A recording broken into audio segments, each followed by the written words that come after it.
MCQ number 10 तक ही हमने बात की है। एमसीक्यू नंबर 10 के बाद आगे बढ़ते हैं अगले एमसीक्यू की तरफ। अगले एमसीक्यू कौन सा नजर आ रहा है मुझे? एमसीक्यू नंबर 10 के बाद एमसीक्यू नंबर 11। एमसीक्यू नंबर 11 में आपसे क्या कहा? एमसीक्यू पढ़ के समझते हैं इसको। सवाल में आपसे कह रहा है a person has a mass of 70 kg। Person यानी एक शख्स है जिसका मास है 70 kg over the surface of the अर्थ, यानी इसका जो मास है वो सरफेस ऑफ अर्थ पे है। His mass on the surface of the moon. आपसे वो मास पूछ रहा है मून के ऊपर। तो बेटा मास के बारे में तो आप लोगों ने पढ़ा है, मास कहलाती है क्वांटिटी ऑफ मैटर।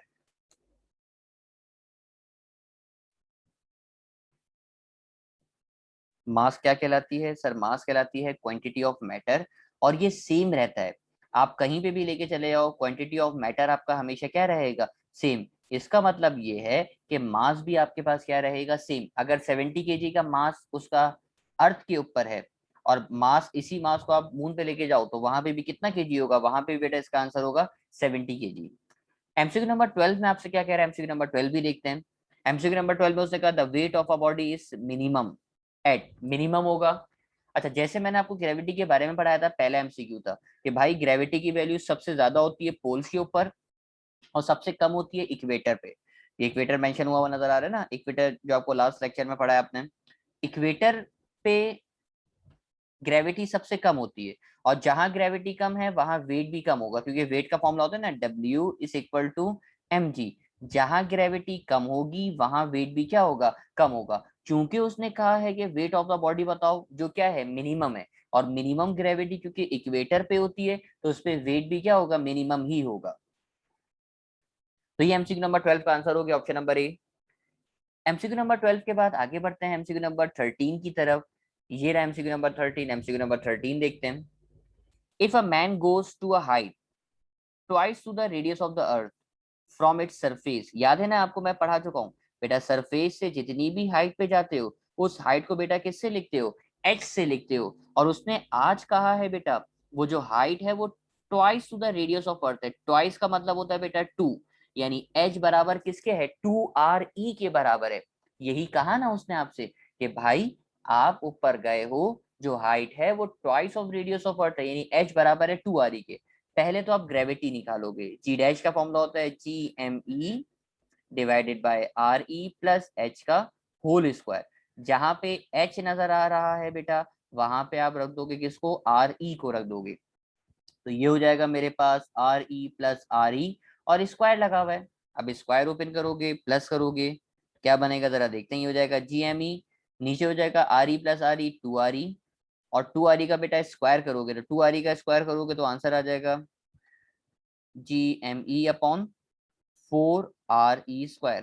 बेटा 1/4 को अगर आप अलग कर लोगे तो ये हो जाएगा 1/4 GME। अच्छा मैंने मिस्टेक कर दी, एच की जगह मुझे RE रखना, 2RE रखना था, मैंने सिर्फ RE रखा है। मिस्टेक मैं सही कर दूं ताकि आप लोग भी ना करूं।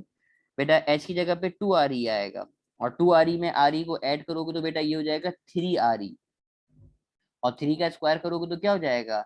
9RE², और 9 को अलग करोगे तो क्या हो जाएगा? 1/9। बेटा किस नंबर का इजाफा हो रहा है आपके पास?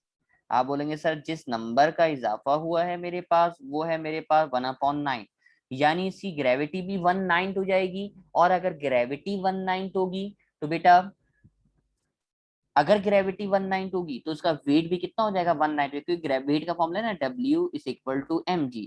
अगर ग्रेविटी कम हो रही है, अगर किसी भी केस में, या आपने ग्रेविटी को लिखा बेटा, अगर ग्रेविटी कम हो रही है तो उसका वेट भी कम होगा। अगर ग्रेविटी 1/9 हो रही है तो वेट भी कितना हो जाएगा? 1/9 हो जाएगा। तो ये एमसीक्यू नंबर 13 था। एमसीक्यू नंबर 14 में आपसे क्या कहा? एमसीक्यू नंबर 14 में कहा if a man goes above the surface to the distance equal to thrice the earth radius, यानी ऊपर वाले सवाल 13 की तरह का ही है, बस फर्क ये है कि यहाँ थ्राइस की बात कर रहा है, यानी एच की जगह पे 3RE आ जाएगा। यानी उसी तरीके से सवाल को सॉल्व करोगे, फॉर्मूला मेरे पास GME divided by RE plus H का होल स्क्वायर। बेटा जहाँ पे RH लिखा हुआ है वहां से आप H हटा के इस H की जगह पे क्या रख दोगे? इस H की जगह पे रख दोगे 3RE, तो ये हो जाएगा RE प्लस 3RE। बेटा RE में 3RE को ऐड करोगे तो कितना हो जाएगा? आप बोलेंगे सर ये हो जाएगा 3RE प्लस RE 4RE, और आप 4RE का आप क्या कर दोगे? स्क्वायर कर दोगे। तो बेटा 4RE का स्क्वायर करोगे तो हो जाएगा 16RE²।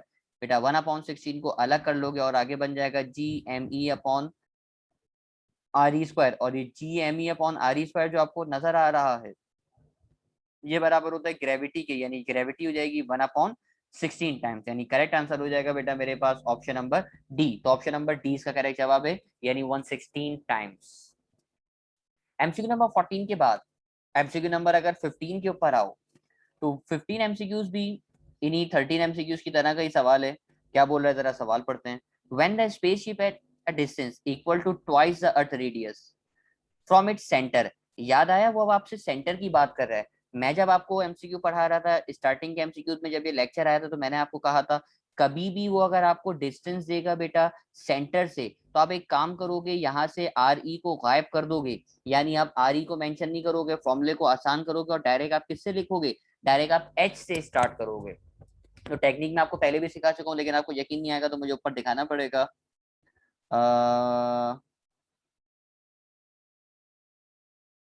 कहाँ गया कहाँ गया कहाँ गया, ये रहा। मैंने आपको नहीं,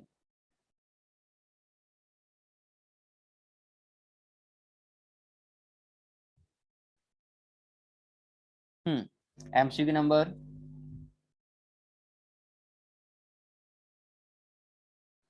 ये रहा वो एमसीक्यू जिसकी मैं आपसे बात कर रहा था कि मैं अगर आपसे आपको अगर सेंटर से अगर मैं मूव कराऊंगा तो फॉर्मूले को चेंज करना सिखाया था कि अगर फॉर्मूले में, चलो उसको मैं मेंशन कर देता हूँ, ये हाईलाइट कर दिया कि भाई अगर आप सेंटर से डिस्टेंस लोगे तो आप आर ई प्लस एच की जगह पे सिर्फ आप क्या रखोगे, H² रखोगे। तो मैं आपको पहले भी टेक्निक सिखा चुका हूँ, इसलिए मैं दोबारा बात को कंटिन्यू करता हूँ। अब आप देखो आपने यहाँ से एच को हटाया तो फॉर्मूला क्या बन जाएगा, G' = GME/H²। बेटा अब इसको सॉल्व करेंगे और इसकी वैल्यूज को निकालेंगे, जरा देखते हैं। ये देखो अब उसने बोला था भाई ट्वाइस ऑफ अर्थ रेडियस, यानी एच की वैल्यू है मेरे पास कितने आ रही, 2 आ रही है। तो अब इसको वैल्यू को रखोगे बेटा, ये हो जाएगा GME/H की जगह पे हो जाएगा 2RE, और इसका क्या करोगे, स्क्वायर करोगे। तो बेटा 2RE का स्क्वायर करोगे तो क्या हो जाएगा, आप बोलेंगे सर 2RE का स्क्वायर हो जाएगा 4RE²। यहाँ से 4 को अलग करोगे 1/4 होगा, और आगे लिखा हुआ है मेरे पास GME/RE²। बेटा GME/RE² किसके बराबर होता है, GME/RE² बराबर होता है ग्रेविटी के, यानी ग्रेविटी की जगह पे आ जाएगा जी। अब उसने आपको क्योंकि वैल्यूज दी हुई है, आपने उसको एग्जैक्ट मतलब अब आप उसने आपको सवाल में एग्जैक्ट नंबर गिवन किया हुआ है। अब क्योंकि एग्जैक्ट नंबर गिवन किया हुआ है तो आपको यहाँ जी की वैल्यू को रखना पड़ेगा। बेटा जी की वैल्यू होती है 9.8, 9.8 को 1/4 से मल्टीप्लाई करो या डायरेक्ट 4 से डिवाइड कर दो, तो बेटा आंसर आ जाता है मेरे पास 2.45। यानी जो ग्रेविटी का आंसर आ रहा है वो ऑप्शन नंबर सी है, यानी 2.45 मीटर पर सेकेंड स्क्वायर। तो ये एमसीक्यू नंबर 15 का भी जवाब हो गया। एमसीक्यू नंबर 15 के बाद MCQ number 16, acceleration due to gravity at the centre of the earth. ये लास्ट टाइम भी आपको बताया था एमसीक्यूज के स्टार्ट में कि acceleration due to gravity centre of earth पे जो ग्रेविटी होती है उसकी वैल्यू कितनी होती है, 0 होती है। और कहाँ पे होती है ये, सेंटर ऑफ अर्थ पे। तो करेक्ट आंसर हो जाएगा बेटा option number A. MCQ number 16 के बाद एमसीक्यू नंबर 17 पढ़िए। A hole is drilled through the centre, a hole is drilled through the earth along the diameter and a stone is dropped into it। आपने, आपके पास इतना फारिग time था कि आपने जमीन के अंदर सुराख करना शुरू किया, एक होल किया, होल करते करते करते आप जमीन के अंदर तक आए, सेंटर तक पहुंच गए। सेंटर तक पहुंचने के बाद आपने यहाँ से एक पत्थर को फेंका, पत्थर को ड्रॉप किया, ये पत्थर गया, ये सेंटर पे पत्थर जाके गिर गया। राइट, यहाँ पे इसको लेके चले गए, फेंका नहीं, आप खुद लेके चले गए, सेंटर तक पहुंच गए, यहाँ अपने स्टोन को लेकर आ गए। अब सेंटर पे क्योंकि इस जगह पे ग्रेविटी तो 0 है, अगर ग्रेविटी 0 है तो वेट भी 0 होगा, यानी ना ग्रेविटी होगी ना वेट होगा। तो स्टोन के पास सिर्फ और सिर्फ जो चीज होगी, यानी स्टोन जब सेंटर ऑफ अर्थ पर होगा उस वक्त जो उसके पास होगा वो सिर्फ और सिर्फ क्या होगा, उसका मास होगा। यानी सेंटर ऑफ अर्थ पे सिर्फ मास होगा, ग्रेविटी वेट नहीं होगा, क्योंकि ग्रेविटी भी नहीं है तो वेट भी नहीं होगा। तो एमसीक्यू नंबर 17 भी आसान ही था। एमसीक्यू नंबर 17 के बाद एमसीक्यू नंबर आते हैं 18 की तरफ। एमसीक्यू नंबर 18 में आपसे कहा the value of G varies with the radius of earth. अच्छा जी, ग्रेविटी कैसे वेरी करती है रेडियस ऑफ अर्थ से, ये फॉर्मूले की मदद से आप पहचानोगे। बेटा ग्रेविटी का फॉर्मूला होता है ना, बेसिक फॉर्मूला Gme/RE²।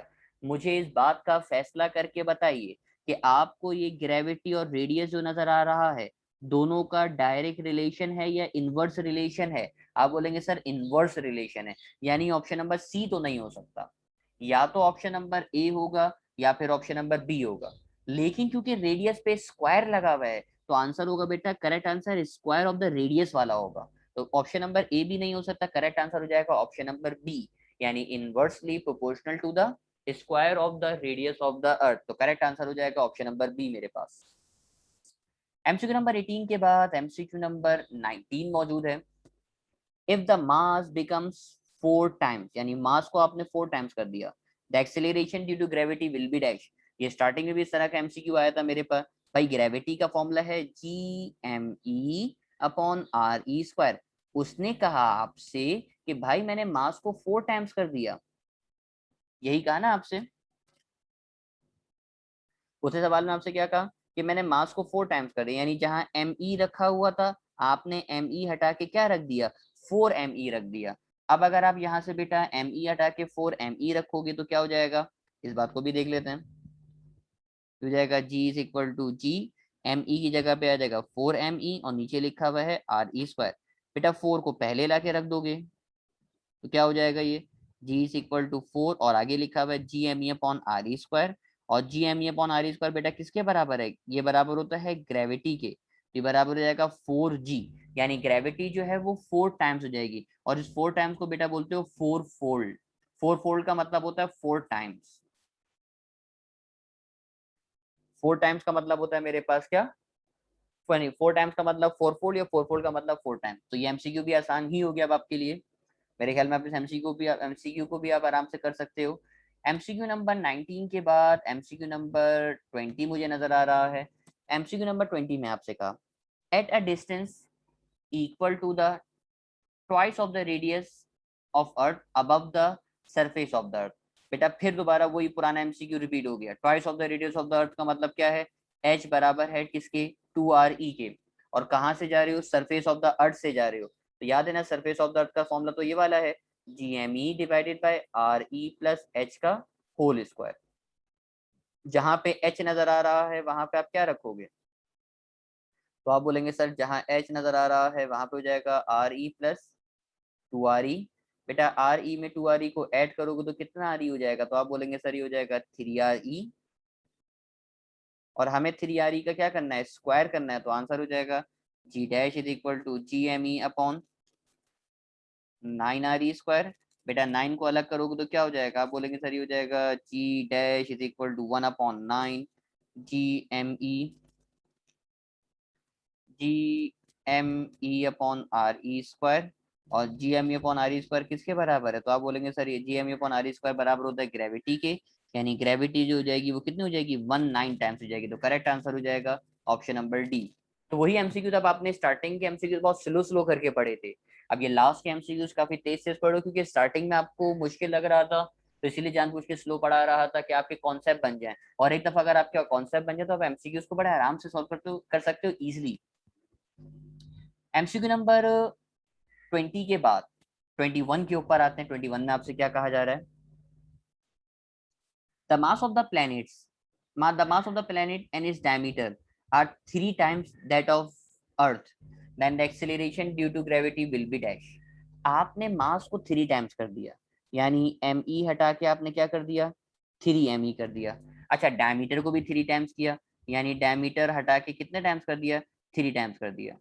अब डायमीटर की खास बात पता है आपको क्या है, जितना डायमीटर बढ़ाते हो उतना ही रेडियस भी बढ़ता है। यानी डायमीटर को अगर 3 टाइम्स किया है तो रेडियस भी कितना टाइम्स हो जाएगा, रेडियस भी 3 टाइम्स हो जाएगा। जाहिर सी बात है ना, एक छोटी बॉल है इसका डायमीटर कम है तो रेडियस भी कम होगा। बॉल को बढ़ा दिया, डायमीटर भी बढ़ गया तो रेडियस भी बढ़ जाएगा। इसका मतलब ये हुआ जितना डायमीटर बढ़ाओगे उतना ही क्या बढ़ेगा, उतना ही रेडियस बढ़ेगा।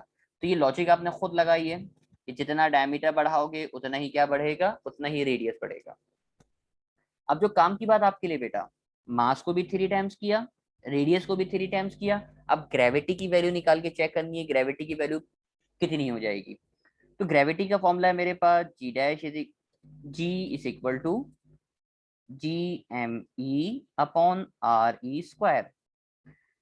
बेटा एम ई की जगह पे आ जाएगा 3 ME और आर ई की जगह पे आ जाएगा 3 RE और नीचे स्क्वायर लगा हुआ है। अब इसको सॉल्व करते हैं। ये हो जाएगा जी 3 ME को ऊपर ऐसे ही रहने देते हैं, नीचे हो जाएगा 9RE स्क्वायर। बेटा कुछ कैंसिल हो रहा है? आप बोलेंगे यस सर। 3 1 जा 3, 3 3 जा 9। तो जो नंबर बच रहा है वो नंबर कौन बच रहा है? नंबर बच रहा है 1/3 और आगे लिखा हुआ मेरे पास GME/RE² और ये GME/RE² बराबर होता है किसके? G के बराबर होता है। यानी ग्रेविटी है वो कितनी हो जाएगी? 1/3 हो जाएगी। और 1/3 का मतलब बेटा ऑप्शन नंबर क्या हो जाएगा? ऑप्शन नंबर ए, यानी 1/3 ऑफ द अर्थ सरफेस। तो एमसीक्यू नंबर 21 भी आसान था बेटा। एमसीक्यू नंबर 21 के बाद एमसीक्यू नंबर 22। जैसे एमसीक्यू नंबर 21 सॉल्व किया है वैसे ही एमसीक्यू नंबर 22 भी सॉल्व होगा। अब एमसीक्यू में आपसे क्या बोल रहा था? एमसीक्यू देखते हैं। If a planet exists whose mass and radius both were twice, दोनों को आपने डबल कर दिया, यानी जहां एम ई है बेटा वहां पे आप रखोगे 2 ME और जहां पे आर ई है वहां पे आप रखोगे क्या? 2 RE रखोगे। यही तो कहा कि मास को भी डबल कर दिया और रेडियस को भी डबल कर दिया। हाँ बोलेंगे अच्छा सर, मास को भी डबल कर दिया, रेडियस को भी डबल कीजिए, सवाल को आगे बढ़ाइए। तो मैं आगे बढ़ाता हूँ। जैसे ऊपर वाला सवाल था ना, वहां ट्रिपल ट्रिपल किया था, यहाँ डबल डबल किया है। अब इसको भी बेटा सॉल्व कर लो और आंसर निकाल लो। ग्रेविटी का फॉर्मूला है मेरे पास GME/RE²। बेटा एम ई की जगह पे तो हो जाएगा मेरे पास 2 ME और नीचे आर ई की जगह पे हो जाएगा 2 RE और इसका स्क्वायर कर देंगे। ऊपर तो रहेगा जी और साथ में लिखा हुआ होगा 2 ME, जबकि नीचे 2 RE का स्क्वायर करोगे तो हो जाएगा 4 RE²। 4 RE² के बाद बेटा 2 से ये 4 क्या हो जाएगा? कैंसिल, तो बचेगा 2, यानी बच गया 1/2। और बेटा बराबर में जो लिखा हुआ है मेरे पास वो लिखा हुआ है GME/RE²। ये GME/RE² बराबर होता है ग्रेविटी के, यानी ग्रेविटी आंसर हो जाएगा हाफ ऑफ जी, यानी 1/2। अब ग्रेविटी की वैल्यू होती है 9.8, तो 9.8 को 1/2 से मल्टीप्लाई करोगे बेटा तो आंसर आ जाएगा 4.9 मीटर पर सेकेंड स्क्वायर। यानी जो करेक्ट जवाब मुझे नजर आ रहा है वो है ऑप्शन नंबर ए, यानी 4.9 मीटर पर सेकेंड स्क्वायर। तो ये एमसीक्यू भी आसान था। अगर आपने 21 आपको अगर समझ में आ गया तो 21 की तरह आप 22 भी कर सकते हो, बड़े आसानी से आपका एमसीक्यू सॉल्व हो जाएगा। एमसीक्यू नंबर 21 22 को देखने के बाद एमसीक्यू नंबर 23 की तरफ आते हैं। If the radius of the earth were to shrink, its mass remaining the same. बेटा ग्रेविटी का जो फॉर्मूला आप पढ़ रहे हो, जो फॉर्मूला आप पढ़ कर आए हो, वो फॉर्मूला क्या है? मैं आपसे अगर पूछूं तो सर ग्रेविटी का फॉर्मूला है G=GME/RE²। उसने कहा radius of earth were to shrink, radius जो है अगर कम हो जाए, रेडियस कम हो जाएगा तो ग्रेविटी जो है वो क्या हो जाएगी? बढ़ जाएगी, क्योंकि दोनों का आपस में रिलेशन इनवर्स है। एक ऊपर लिखा हुआ है, एक नीचे लिखा हुआ है, दोनों का आपस में जो रिलेशन है बेटा वो रिलेशन कैसा है? Inverse relation. यानी अगर रेडियस कम होगा तो ग्रेविटी क्या होगी? बढ़ेगी, यानी इंक्रीज होगी। और यही सेम एमसीक्यू एमसीक्यू नंबर 24 भी है कि if the radius of the earth were to shrink by 1%, यानी रेडियस कम हो जाए, तो फिर दोबारा बेटा वही बात, ग्रेविटी का फॉर्मूला है GME/RE²। अगर रेडियस कम हो जाएगा बेटा तो ग्रेविटी क्या हो जाएगी? बढ़ जाएगी, यानी इंक्रीज हो जाएगी। MCQ number 25. What happens to the person weight when he goes down to the bottom deep compared to his weight on the moon? बेटा आपको मैंने बताया था कोई भी शख्स चाहे अर्थ से ऊपर जाए चाहे अर्थ से नीचे आए, दोनों सूरतों में उसकी ग्रेविटी क्या होगी? डिक्रीज होगी। ये मैंने पढ़ाया ना, मैंने स्टार्टिंग के आपको खुद मैंने बताया। स्टार्ट जब मैंने चैप्टर का स्टार्ट किया टॉपिक का ग्रेविटी तो बताया था, चाहे ऊपर जाओ चाहे नीचे जाओ, उसकी जो ग्रेविटी है बेटा वो ग्रेविटी हर सूरत में क्या होगी? डिक्रीज होगी, यानी कम होगी। अब ग्रेविटी अगर डिक्रीज होगी, क्योंकि वेट का फॉर्मूला होता है W=mg, अगर ग्रेविटी कम होगी यानी डिक्रीज होगी तो उसका वेट भी क्या हो जाएगा? डिक्रीज हो जाएगा, क्योंकि दोनों का रिलेशन डायरेक्ट रिलेशन है। जो रिलेशन लिखा हुआ है दोनों का, वो दोनों का रिलेशन डायरेक्ट है। अगर ग्रेविटी को आप कम करोगे तो उसका वेट भी क्या होगा? कम होगा। तो जो करेक्ट आंसर नजर आ रहा है वो क्या है? It will decrease. MCQ number 26 के बाद एमसीक्यू नंबर 25 के बाद एमसीक्यू नंबर 26 की बारी। The acceleration of the free fall on moon is about 1/6, यानी ग्रेविटी मून के ऊपर 1/6 होती है, ये आपको बता रहा है। अच्छा जी सर, ग्रेविटी 1/6 होती है, ये आपने हमें बता दिया। किसके 1/6 होती है? अर्थ सरफेस की ग्रेविटी के, यानी 1/6 होती है ग्रेविटी ऑफ अर्थ के। इसको मैं ऐसे लिख देता हूँ। उसने कहा if a body on earth has a mass m और वेट w, एक बॉडी है, ये एक बॉडी रखी हुई है अर्थ के ऊपर, इसका मास m है और वेट w है। आप इसको उठा के मून के ऊपर लेके चले गए, आपने इसको मून पे ले आके रख दिया। अब बताओ इसका मास और वेट पे क्या फर्क पड़ेगा, ये आपको बताना है।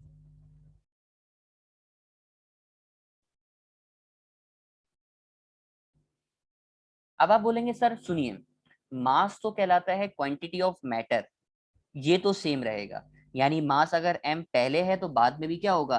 m ही होगा, क्योंकि मास तो चेंज नहीं होता। मास डज नॉट चेंज। आप बोलेंगे यस सर, मास तो चेंज होता ही नहीं है, मास डज नॉट चेंज, मास तो सेम रहेगा। अच्छा, अगर मास सेम है बेटा, सही है। अब उसने खुद बता दिया था कि भाई ग्रेविटी 1/6 हो जाती है, और आप ये बात पढ़कर आए हो, वेट का फॉर्मूला है W=mg। जितनी ग्रेविटी कम होगी उतना ही वेट भी कम होगा। ग्रेविटी अगर 1/6 हो रही है तो बेटा वेट भी कितना हो जाएगा? 1/6 हो जाएगा। अगर किसी जगह पे जाओ ग्रेविटी हाफ हो रही है तो उसका वेट भी कितना हो जाएगा? हाफ हो जाएगा, क्योंकि जितनी ग्रेविटी कम होती है उतना ही उसका क्या कम होगा? उतना ही उसका वेट भी कम होगा। यानी अगर ग्रेविटी हाफ हो रही है तो वेट भी हाफ होगा। अगर ग्रेविटी 1/6 हो रही है तो वेट भी कितना हो जाएगा? 1/6 हो जाएगा। और ये जो ऑप्शन मुझे लिखा हुआ नजर आ रहा है वो है ऑप्शन नंबर सी मेरे पास। इसी से रिलेटेड बेटा एमसीक्यू नंबर 27 भी है। 27 एमसीक्यू भी देखो, उसने क्या बोला? On the surface of the moon, moon के ऊपर जो वेट है, क्योंकि मून के ऊपर ग्रेविटी भी कम हो रही है, भाई मून पे यही हो रहा है ना। मैं लिख देता हूँ इसको, चलो एक साथ। मून के ऊपर ग्रेविटी भी कम होती है और वेट भी क्या होता है? कम होता है। यानी उसका वेट भी क्या हो जाएगा? डिक्रीज हो जाएगा। और डिक्रीज का मतलब करेक्ट आंसर बेटा ऑप्शन नंबर क्या हो जाएगा? डी हो जाएगा। एमसीक्यू नंबर 27 के बाद तो लास्ट 3 एमसीक्यू है, 28, 29, 30। जल्दी से इनको सॉल्व करते हैं। एमसीक्यू नंबर 28 में आपसे क्या बोला? A person weight 120 pound on the earth. आपको वेट दे रहा है अर्थ पे, तो वेट अर्थ का मतलब होता है WE दे रहा है। WE का मतलब वेट अर्थ पे। और उसने कहा आपसे उसका वेट निकाल के दिखाओ मून के ऊपर। देखो मैंने आपको बताया ना, मून के ऊपर अभी अभी लिख के दिखाया था, मून के ऊपर ग्रेविटी भी कम होती है और वेट भी क्या होता है? कम होता है। आप बोलेंगे यस सर यही होता है, ग्रेविटी भी कम होती है, वेट भी कम होता है। मून पे ग्रेविटी कितनी हो जाती है? आप बोलेंगे सर ग्रेविटी हो जाती है 1/6। अगर ग्रेविटी 1/6 हो जाती है तो वेट भी कितना हो जाएगा? 1/6 हो जाएगा। और 1/6 को आप ऐसे भी लिख सकते हो, 1/6 भी लिख सकते हो, और W/6 भी लिख सकते हो। यानी अगर ग्रेविटी 1/6 है मून पे तो उसका वेट भी बेटा कितना हो जाएगा? 1/6 हो जाएगा। अब देखो उसका वेट कितना दे रहा है, अर्थ पे वेट कितना दे रहा है, तो आप बोलेंगे सर अर्थ पे वेट दे रहा है 120। अब सिंपल सा काम करना है, क्योंकि उसने मून की बात करी, मून पे वेट हो जाता है 1/6, तो बेटा वेट ऑफ अर्थ आपको दे रहा है 120, वेट ऑन द अर्थ। 6 को 120 से डिवाइड करोगे तो 6 1 6, 6 2 12 और 20, तो करेक्ट आंसर बेटा हो जाएगा कितना पाउंड? 20 पाउंड। और 20 पाउंड का मतलब ऑप्शन नंबर ए इसका करेक्ट जवाब हो जाएगा। एमसीक्यू नंबर 28 के बाद इसी तरह का एमसीक्यू बिल्कुल सेम, तकरीबन सेम है। MCQ number 29। 29 भी बेटा पढ़ो क्या लिखा हुआ है। 29 में उसने कहा weight of the man they रहा है 60 न्यूटन अर्थ के ऊपर, फिर दोबारा वेट अर्थ पे दे रहा है। इसका वेट निकालने को बोल रहा है कहाँ पे? मून पे। तो ग्रेविटी ऑफ मून, अब वो आपको बता भी रहा है कि ग्रेविटी ऑफ मून 1/6 हो जाती है ग्रेविटी ऑफ अर्थ पे। अगर ग्रेविटी 1/6 हो जाती है तो वेट भी कितना हो जाता है? 1/6 हो जाता है। बेटा वेट अर्थ पे कितना दे रहा है वो आपको? और से देखो, वेट वो आपको दे रहा है 600, तो 1/6 को 600 से मल्टीप्लाई करोगे तो आंसर आ जाएगा बेटा कितना न्यूटन? 100 न्यूटन। तो करेक्ट आंसर हो जाएगा मेरे पास इसका ऑप्शन नंबर डी। और लास्ट एमसीक्यू है जो आपको स्टार्टिंग में भी मैंने सिखाया था, लेकिन मैं फिर दोबारा आपको बेटा दोबारा डेप्थ में समझाऊंगा ताकि आप क्लियर कर लो। How much deep inside? Deep inside का मतलब है कि डेप्थ निकाल के दिखा दो, ये पूरा का पूरा न्यूमेरिकल है, डेप्थ निकाल के दिखा दो। Should a man go so his weight becomes 1/4, कि उसका वेट 1/4 हो जाए। बेटा वेट अगर 1/4 होगा तो ग्रेविटी भी कितनी हो जाएगी, ग्रेविटी भी 1/4 हो जाएगी। आप बोलेंगे यस सर बिल्कुल, अगर जितना ग्रेविटी कम होती है उतना वेट कम होता है, जितना ग्रेविटी बढ़ती है उतना वेट बढ़ता है। अगर वेट 1/4 हो रहा है तो ग्रेविटी भी क्या हो जाएगी, 1/4 हो जाएगी। तो ये आपने न्यूमेरिकल की कंडीशन बनाई, G dash is equal to 1/4 times of G. बेटा अब जी डैश का फॉर्मूला आपको याद होगा, जी डैश का फॉर्मूला होता है 1 - d/r/e multiply by G is equal to 1/4 G. आपने जी डैश की जगह जी डैश का फॉर्मूला रख दिया। कुछ कैंसिल हो रहा है तो बेटा कैंसिल कर दीजिए, जी से ये जी क्या हो जाएगा कैंसिल, जो बच गया वो मुझे बताइए। 1 - d/r/e is equal to 1/4, d/r/e वहां चले जाएगा, 1/4 यहाँ लेफ्ट पर आ जाएगा, ये हो जाएगा 1 - 1/4 is equal to d/r/e। LCM लोगे बेटा, 4 को 1 से मल्टीप्लाई करोगे 4, बीच में लिखा हुआ है माइनस, फिर आ जाएगा 1, जबकि नीचे क्या लिखा हुआ है, नीचे लिखा हुआ है 4 इज इक्वल टू d/r/e। बेटा ऊपर इन दोनों को माइनस करोगे, 4 में से 1 को माइनस करोगे 3, नीचे लिखा हुआ है 4 is equal to d/r/e। R E को बाहर ले जाके मल्टीप्लाई कर दोगे तो d बराबर हो जाएगा किसके, 3/4 r e के। तो ये इसका करेक्ट जवाब हो जाएगा। तो करेक्ट जवाब हो गया बेटा मेरे पास ऑप्शन नंबर सी, यानी 3re/4। यहाँ पहुंच के मेरे पास इस टॉपिक के एमसीक्यूज कंप्लीट हुए, जो मैंने ग्रेविटी का टॉपिक स्टार्ट किया था। लेंथी टॉपिक था, लेकिन इस टॉपिक को हमने कंप्लीट किया। नेक्स्ट टाइम इंशाल्लाह नेक्स्ट टॉपिक की बात होगी।